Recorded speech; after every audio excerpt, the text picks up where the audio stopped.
Pemirsa, kita lanjutkan diskusi kita sekarang saya ke pengacaranya Apriliani.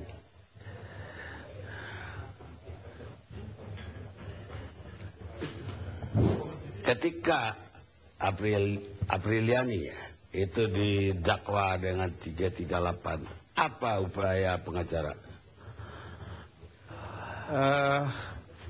Kami berusaha maksimal untuk terutama dari saksi ahli, Pak Kardi. Saksi ahli itu ada 4, yang datang itu cuma 1, 3 yaitu 3 kali dipanggil. Itu sangat kami tunggu keterangan beliau itu. Nah, waktu dibacakan BAP itu kami keberatan. Itu 1. Yang kedua, kami datangkan saksi ahli yang meringankan atau memberatkan? Oh, dia saksi memberatkan, tapi tidak hadir di sidang. Bapak pakai mic, Pak. Ya, tidak hadir. Silakan. Lantas kami yang kedua mendatangkan saksi yang meringankan. Nah, dibicarakanlah di sana sehingga ini bukan 338. Ya, dengan Terus saja, Pak. beberapa saksi yang dihadirkan itu tidak terbukti, malah ngelantur itu, banyak yang ngelantur saksi itu, Pak Karni. Jadi itu, lantas kami melakukan dan banyak sekali upaya-upaya di pengadilan tersebut ketika saya menanyakan kondisi lingkungan di tempat tunggu Pak Tani tersebut. Layaknya ibu kota, berapa meter lah jalan kaki itu diberikan, trotoar itu. Nah, ini langsung di-cap. Ya, tidak bisa dilanjutkan gitu loh. Pertanyaan ini kekecewaan kami gitu loh. Nah, pada waktu itu juga tidak didatangkan ahli. Kami minta ahli itu untuk didatangkan gitu loh. Supaya kalau kami melihat atau membaca di Iran sana, itu kalau menabrak bibir daripada trotoar, itu mantol. Bukan naik, mantol kembali gitu loh. Jadi Bapak menyalahkan ini trotoarnya tidak... Bukan itu, salah satu di antara kan rangkaian tadi, usaha. Ya kan? Nah, nampaknya ini diperhatikan semua. Itulah usaha dari sekian banyak usaha kami sehingga jatuhlah putusan itu 15 tahun. Bapak, nah, padahal itu kan 3 kami juga penambahan dari 12 tahun 310 itu KK itu ke 15 tahun itu ya kami timbul pertanyaan, makanya kami melakukan banding. Tunggu dulu, dia dituduh 338. 338 itu ancamannya 12 tahun. Oh, 15 tahun.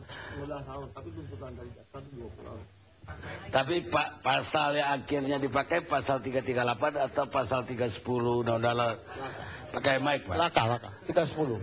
Pakai 310. 310 12 tahun. 15 tahun. 15 tahun. Jadi dia dihukum pas dengan ancaman tertinggi. Ya. Bapak eksepsi nggak? Kita lakukan eksepsi. Eksepsi. Ya. Eksepsi Bapak apa? Kita melakukan eksepsi itu bahwa melakukan 2 kejadian dalam satu dakwaan. Jadi disengaja dan tidak disengaja dalam satu dakwaan. Itu yang kami eksepsi. Bapak nggak tolak pasal 338 itu di eksepsi Bapak? Maksudnya? Pasal yang dipakai jaksa itu Bapak nggak tolak? Iya, kita tolak. Justru itu kita tolak. Itu yang kita tolak. Tapi tetap dipakai? Kita tetap dipakai. Waktu ponis tetap juga itu? Ya, dipakai. Sekarang kasusnya sampai di mana? Ya, kencang banget itu masalahnya kan. Sekarang di mana? Sekarang kita proses banding, Pak. Banding? Banding. Ya. Baik, Pak. Pak Saiful Jamil. Siap, Pak Kani. Assalamualaikum, selamat malam. Waalaikumsalam. Hah? Saya juga prihatin, Anda juga dituduh 310 ya? Betul, Pak. Kelalaian itu menyebabkan meninggal orang. Ya, betul sekali. Ada, saya dengar sampai ke Mahkamah Konstitusi segala. Iya, saya bersama tim pengacara saya, Pak Tito, Pak Roland, dan juga Mas Arfid, kita berjuang sama-sama ya untuk mendapatkan keadilan, karena ya terus terang kecelakaan saya mungkin berbeda dengan yang dialami kasus pada malam hari ini, yaitu kecelakaan tunggal. Yang ya saya juga sehat walafiat, ya saya berusaha untuk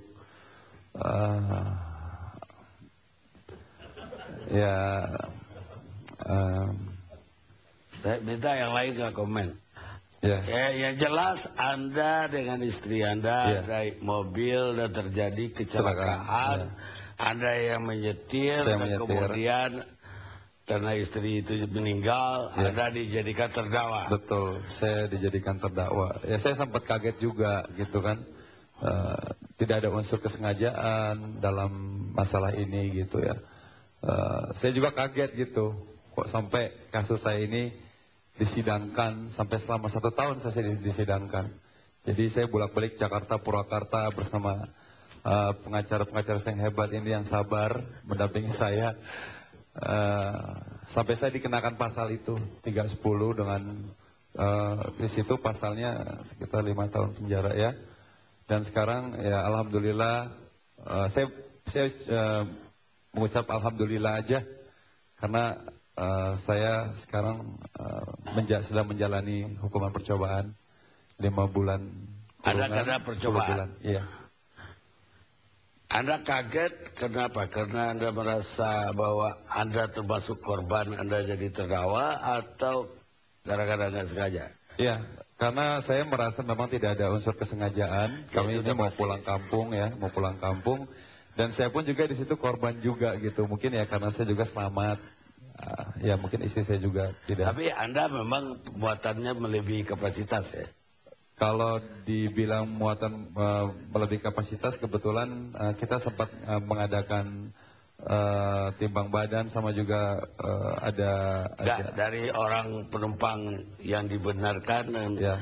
yang Kebetulan Anda buat. itu adalah mobil pribadi, jadi mobil pribadi itu ibaratnya masih bebas gitu. Kecuali kalau mobil umum dia ada uji, namanya uji kelayakan ya. Jadi harus ada batas berapa penumpang gitu. Jadi karena ini mobil umum, jadi tidak ada ketentuan yang memperlakukan berapa orang di dalam mobil itu gitu. Baik, dari pengacaranya apa yang dilakukan dalam sampai ke Mahkamah Konstitusi waktu itu? Dan apa hasilnya? Baik Bang, pada saat itu kami mengajukan uji materi ke Mahkamah Konstitusi karena kami menilai pasal 310 di mana unsur kelalaian ini menurut kami ada bias Bang.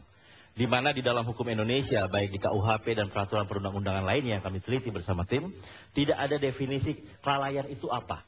Sehingga nanti kalau tidak ada definisi, kelalaian ini bisa diartikan subjektif oleh hakim, jaksa, dan saksi ahli. Oleh karena itu kami ajukan gugatan ke MK, dan di dalam dalil kami usulkan bahwa sebaiknya kelalaian ini dibedakan 2. Kelalaian karena mengkonsumsi narkoba terlebih dahulu, dan kelalaian tanpa mengkonsumsi narkoba. Tapi pada saat itu kami coba bersidang di MK, sayangnya hakim MK tidak mengabulkan gugatan kami Bang. Tapi kami fokuskan pada saat itu pada pembuktian unsur kelalaian. Putusan Saiful Jamil ini kami nilai adil. Tapi apabila bicara hukum material Bang, kami melalui persidangan kami bantah semua saksi jaksa, tidak ada satu saksi pun dan tidak ada satu bukti pun yang menyatakan Saiful Jamil lalai. Saiful Jamil pada saat itu tidak mengantuk, semua saksi di dalam mobil menyatakan Saiful Jamil dalam keadaan yang layak untuk mengendarai, ya. Dan pada saat itu juga kami buktikan dengan saksian bahwa ada bis putih, bis besar yang mendahului mobil Saiful Jamil sehingga ada gesekan yang membuat mobil Saiful Jamil oleng Bang.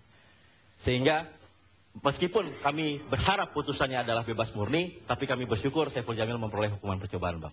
Apa alasan mereka menolak gugatan MK tersebut? Pada saat itu Hakim MK menganggap bahwa pasal 310 tidak bertentangan dengan Undang Dasar 45. Kami tetap mendalilkan bahwa kelalaian ini tidak ada ukurannya Bang. Yang ada di dalam hukum pidana hanya teori-teori pakar hukum pidana yang kebanyakan adalah teori pakar hukum zaman Belanda. Ya, bukan teori-teori yang modern. Sehingga waktu itu kami coba uji di MK. Hanya hasilnya seperti begitu Bang. Ya mungkin kalau diuji dengan Undang-Undang Dasar 45 ya tidak bertentangan. Harusnya mungkin uji materialnya bukan uji. Karena level undang-undang bang. Kalau level undang-undang kan tentu di MK bang forumnya. Kalau ada menguji secara formal bisa di MA. MA untuk peraturan yang di bawah undang-undang. Iya, itu iya. Tapi kalau kita mau menguji undang-undang dari formalnya mungkin di MA malah. Karena di sana ke materialnya. Mohon izin bang di MK Mahkamah Konstitusi bang. Ya, tapi kalau ada lari ke Undang-Undang Dasar 45 nggak akan bertentangan. Waktu itu kami mendalilkan dengan pasal 28 Undang-Undang Dasar 45 poin D di mana tidak ada kepastian hukum, di mana tidak ada definisinya sehingga nanti bisa subjektif. Oke, ada boleh terusin. Terima kasih Bang. Saya rasa perlu bagi kami kuasa hukum dari Saiful Jamil untuk memberikan penjelasan mengenai pertanyaan-pertanyaan yang Abang berikan tadi. Mengenai jumlah penumpang, perlu kami sampaikan kepada Abang dan masyarakat luas. Karena selama ini banyak pemberitaan-pemberitaan yang menyatakan bahwa kendaraan Saiful Jamil ini melebihi kapasitas.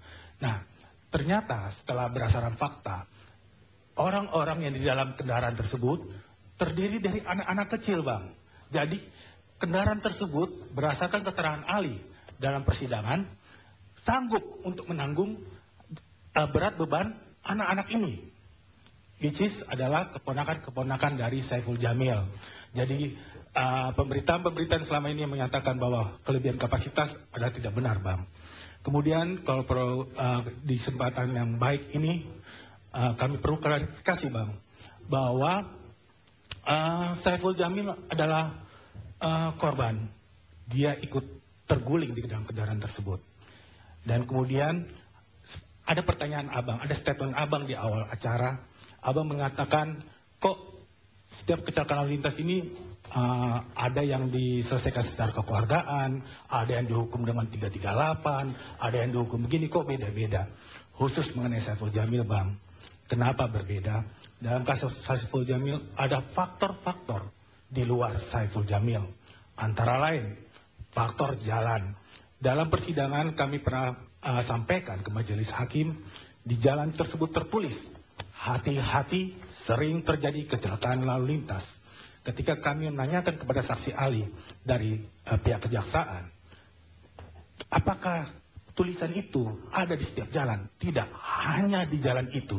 Artinya, di jalan itulah sering terjadi kecelakaan. Sebelum maupun sesudah Saiful Jamil, kecelakaan terus berlanjut. Jadi menurut Anda yang harusnya yang lalai jalannya, bukan Saiful Jamil.